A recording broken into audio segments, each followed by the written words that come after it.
Good morning, Bonnie Violet here. A queer chaplain. I said good morning, Lacers. I guess I haven't said that in a day or two. My voice is still a little wonky, so I do apologize for that. And I was listening back to yesterday's, and the sound was really awful. So if you've had a chance to listen to that, I do apologize.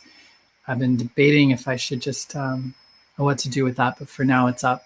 If it sounds better and you're hearing this, then I probably did something to fix it.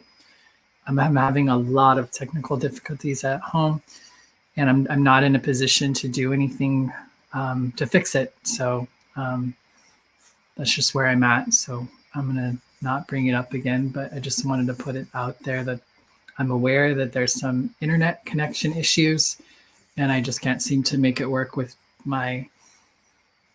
at my current living situation at the moment. So hopefully that's something that can be remedied.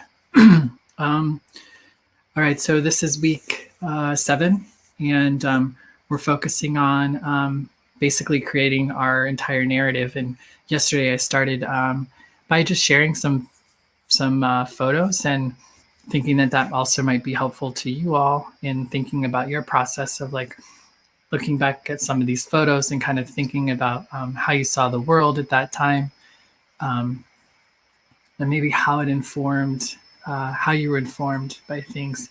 This particular photo was taken my senior year in high school, but this and my mom did these photos for our senior pictures because that's just how we could do it. We were in a position to pay somebody lots of money to do it, and she did a good job with it.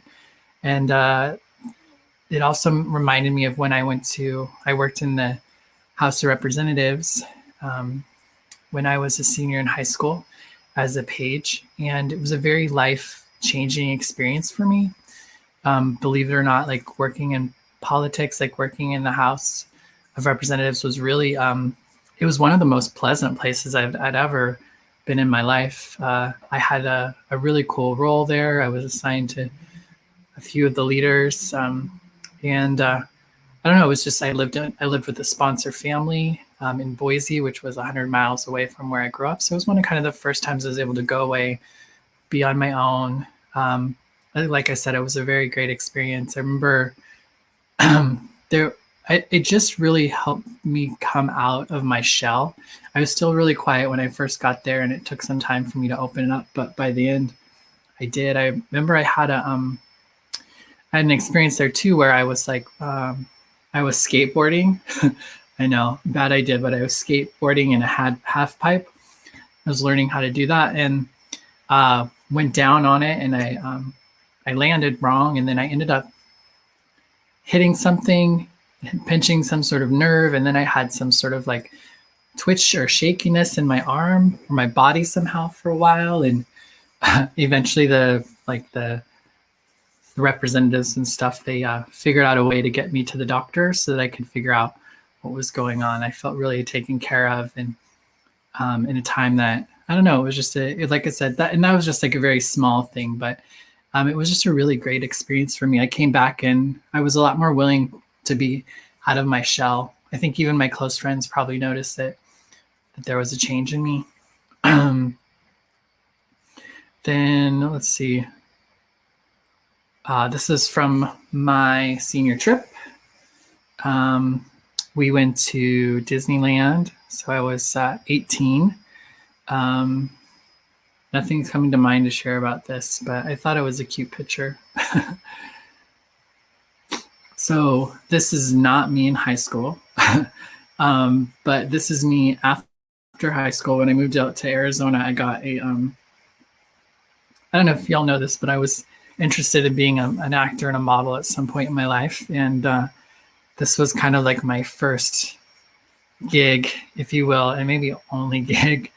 But it was for like a portrait studio place. They did like a model search or whatever, and they selected me and this girl and then a few other folks to do this photo shoot. And I think I and maybe her, we were like chosen to be in all the photo shoots. So it was, I don't know, it was kind of a cool experience. But kind of the significance in this is that I'm in a Letterman's jacket. And that was something that was really important. I actually did get a Letterman's jacket when I was in high school, or I did finally get my letter. Did I get a jacket? Pretty sure I did. Yeah, but but getting the letter was a pretty significant and important thing for me. I worked really, really hard and wasn't able to finally get it until I was a junior in high school, because I'd mentioned earlier that my parents didn't think I was an athlete and didn't think I should be in sports. So my junior year, I got to run cross country, and I was able to letter 2 years in that sport. So I was finally able to earn my Letterman's jacket. And that was just a big accomplishment for me. And I definitely was not this person. And I just think the image of what this shows was not the person that I was, but maybe the person I thought I was supposed to be or wanted to be or never could be, at least when I was younger, from my perspective. I didn't feel like, I don't know. But so I did this. And then this next one is also just, I think, another photo from that shoot as well. Yes, so there's that. And this was just another photo taken right around that time. This was like, right out of high school, moved out to Phoenix, Arizona. Yeah, like I think this was the first photo I did when I went in to start acting and modeling. And I think this was the photo they took.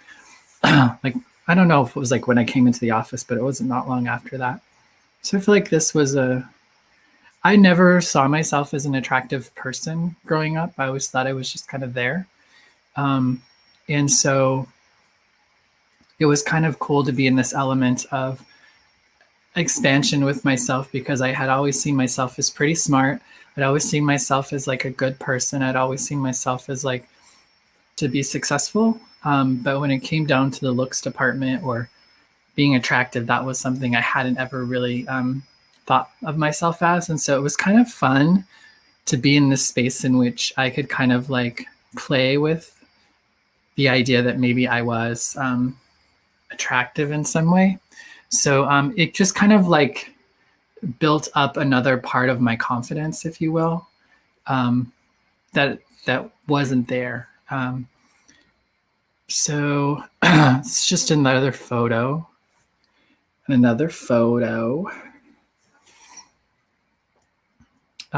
Yeah, these were all just from that time of working on trying to do some modeling. Oof, she looks rough there. Yeah, and so that was then. So at that time in my life, I felt really good about who I was and who I was in the world, and what the world was gonna have for me. This pair of overalls reminds me of, and that's actually the shirt that I'm wearing underneath that is a Boys State shirt from Idaho, which is like another political legislative kind of position or role I got to do when I was a junior in high school. But anyway, those overalls are, I have a story about those overalls in one of my podcasts with my aunt, but this reminds me of when I was diagnosed with HIV. And my diagnosis with HIV really changed all of that stuff that I just, showed you, the modeling, the poise, the confidence, all that stuff was like at a really high, good place, I think. I don't think I was overconfident or arrogant. Maybe, I don't think I was.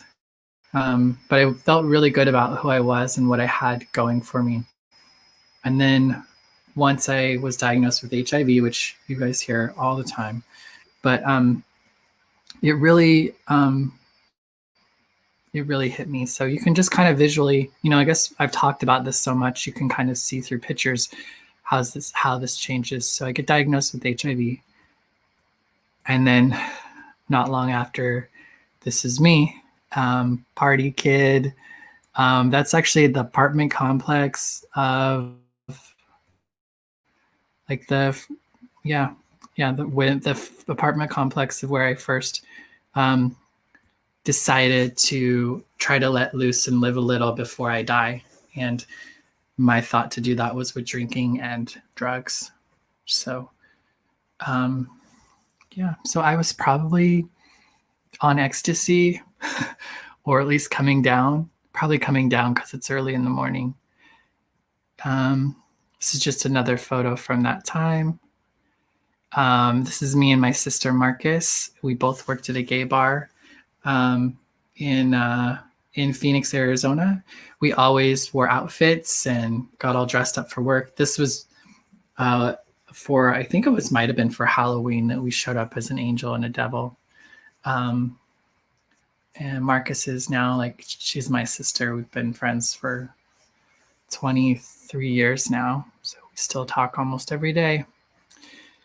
A lot, at least more so the last year or so, but I love her so much. She's been such a big support in my life. Yeah. I feel like I could say more there, but I'll save that for another day. I'm running out of time. This is the first time I did drag. So again, I didn't want to belabor this over too many days, but I wanted to give people an idea of kind of the power of what photos can do to kind of help you begin to tell a story. Or, with each of these photos alone, I could probably tell a fairly significant story that would speak to something that was important or pivotal in my understanding of myself and the world and all of that. So this is my girl, April. She and I have gotten reconnected to the last couple of years. She's one of my bestest friends. We were so close for a good portion of my life in my early 20s. I love her.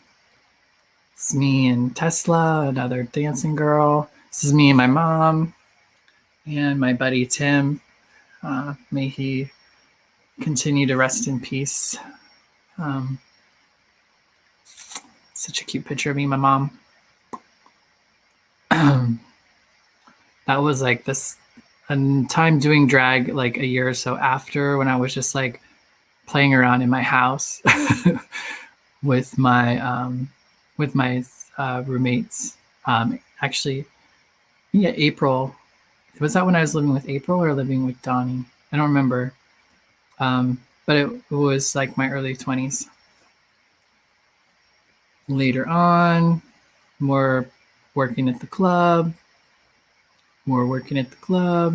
This time this was much, much, much later on, but this is when I was using meth. This was when I was back in Boise. This was just before, right around when I married my husband. I believe Kaylin, his ex-husband, took this photo. Thought it was a great photo. It's me at my wedding. It's me and Jewel and Marika, two of my close friends from Boise back in the alpha days. It was probably mid to late 20s there. Yeah, because I was I tried to grow my hair out. So that would have been 2005 or 2006, I think. And this is the second wedding I officiated. I was actually the preacher or the minister. And my close friend and roommate, Aiden, Hadis, and Nathan, who are also really good friends of mine in Chicago. And I think that's it. That's all I'm going to share for today. Yeah, I don't know why I did that, but I just thought it might be helpful. So yeah. For folks who can't see the photos, which is a whole nother thing, I probably could have described them a little better. I apologize for that. I'll put a link to them though in the description if you want to check them out. All right. Talk to you tomorrow. Hopefully my voice will continue to get a little bit better. Bye-bye.